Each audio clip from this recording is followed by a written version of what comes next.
Okay,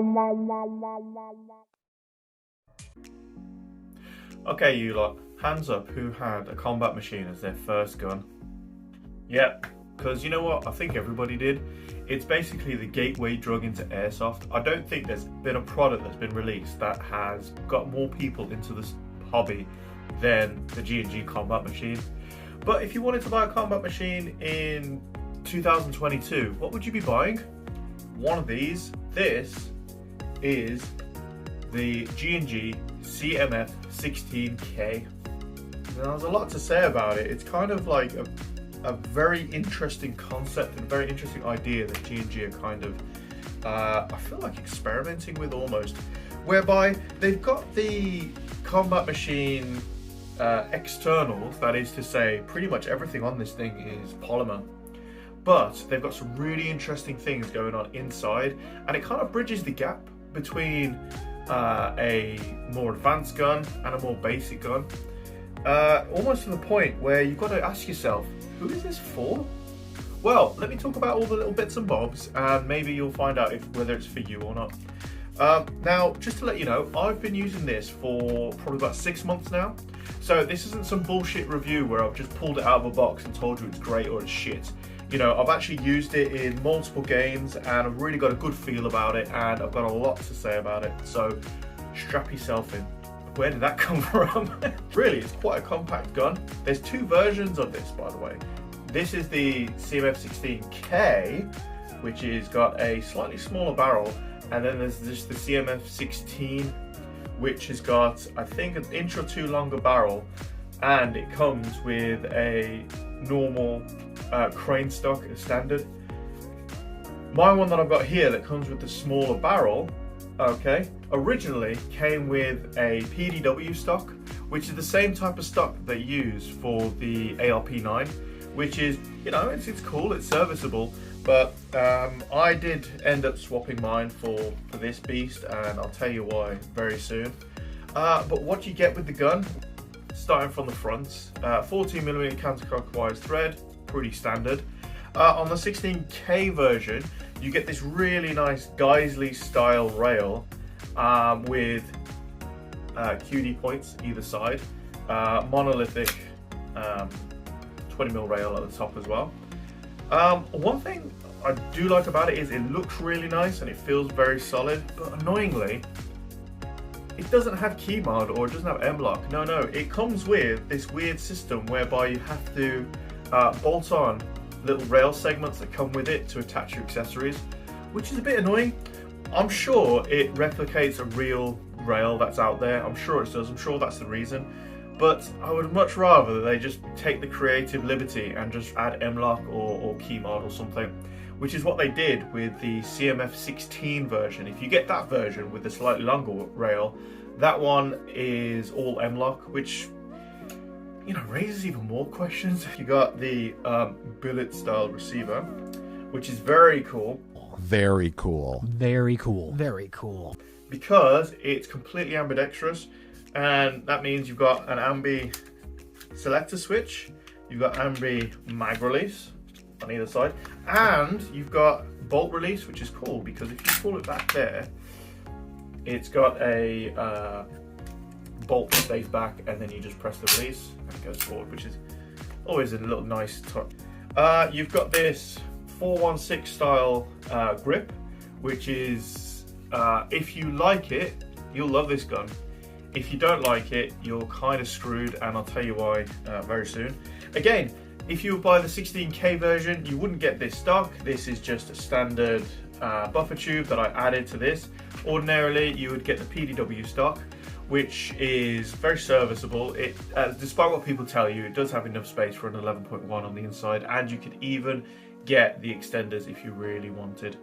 And it does the job, but if you don't like it, it is fully compatible with aftermarket stocks, which is why I put this big beefy G&G GOS V8 stock on it, which, yes, it does look like a boot, yes, it's bloody huge, but you know what, it's really comfortable. It's got like rubber padding on the back here, and it's got rubber on the top, so you know, I like a bit of comfort.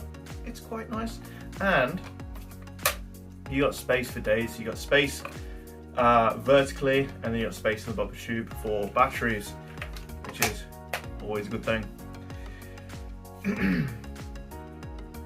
Now, these aren't the iron sights that you get with the gun. I added these after. These are from a Ares L85A3, and the only reason I put them on is because they look cool.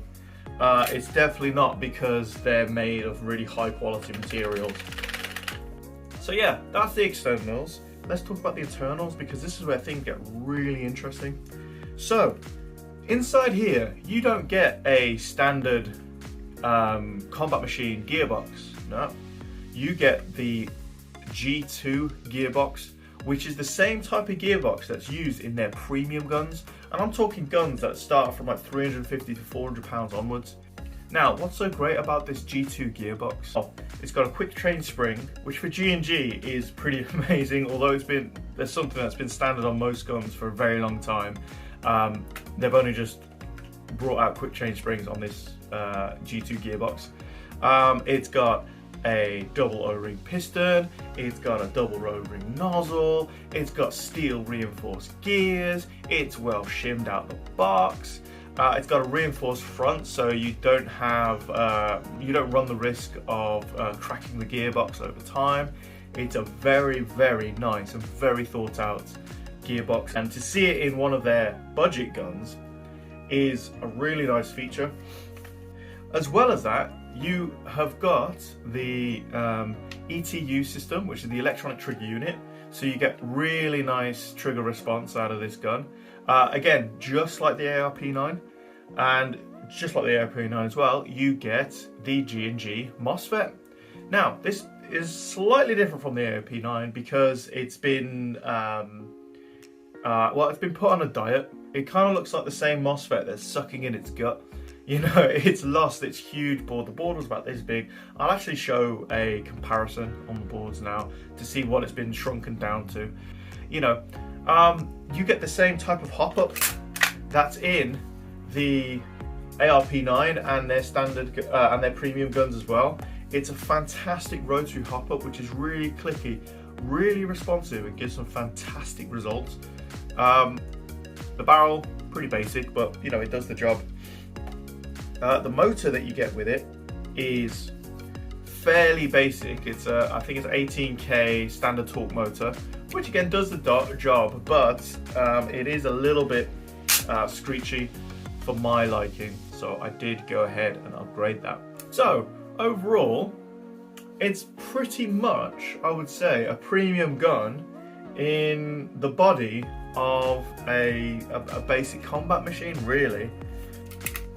Other than the motor, which is quite basic, you're getting some really premium components, and it does show in the performance. The performance of this out of the box is fantastic, and I feel like I say that with a lot of guns, and you probably stop believing me after this point, but no, you buy a standard old school combat machine, they're about as accurate as a drunken piss, you know what I mean? The BBs will go all over the place, and really it's a platform that's designed to be upgraded over time. This type of gearbox, this type of hop unit with their, I've not seen this before, but their blue hop rubber, which is a swap out from their old green hop rubber, it gives really fantastic performance out of the box.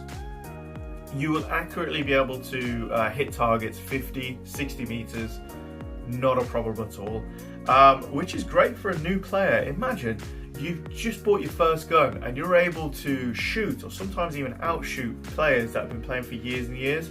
It's going to keep your engagement in the hobby a lot longer, and I really do think that is important.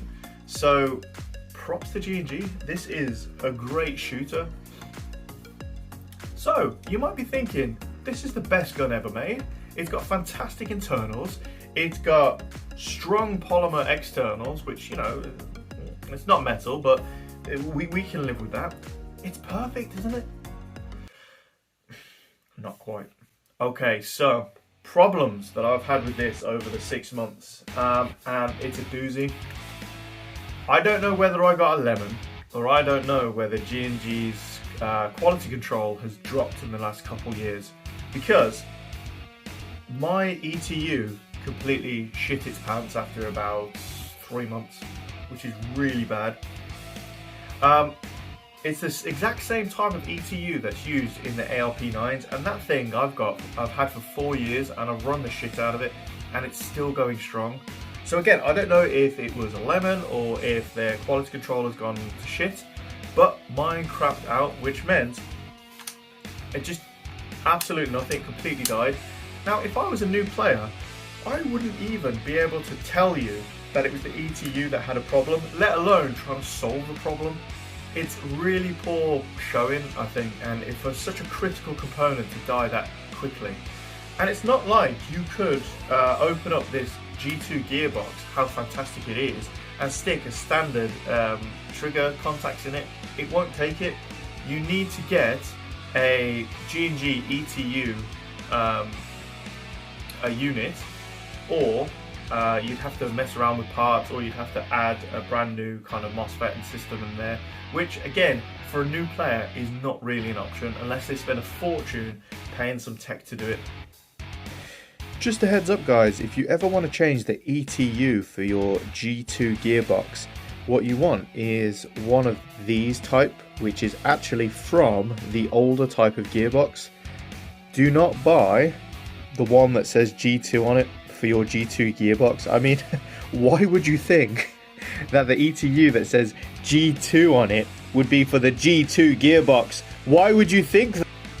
Luckily, I'm an absolute genius and I know what I'm doing.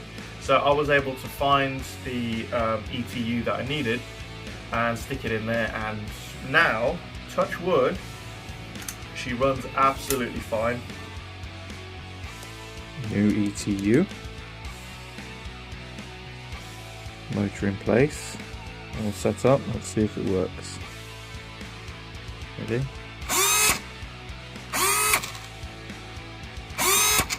Oh yeah, we're back, baby. Let me tell you another weird thing about this gun. Hey, that's a nice pistol grip, isn't it? Yeah, and it's very comfortable too. And if you had bigger hands, it's quite long, so it could accommodate a lot of people. It's really nice, really comfortable, well thought out. However, what if you wanted to upgrade that mid motor that's in here to a high torque motor? Well, this pistol grip doesn't like any other motor other than G&G motors. I'm not kidding. I tried to put in a really nice SHS motor that I got for this gun. It wouldn't take it. I tried other brands of motors, I tried other brands of motors, and nothing would fit other than G&G motors.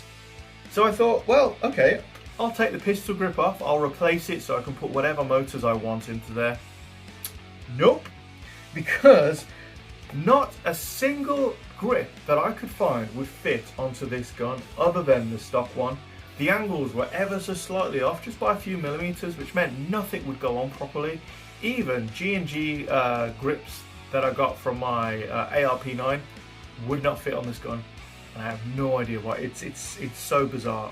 Luckily, I was able to find a G&G IFRIT 25K motor, which has given me the performance that I'm looking for.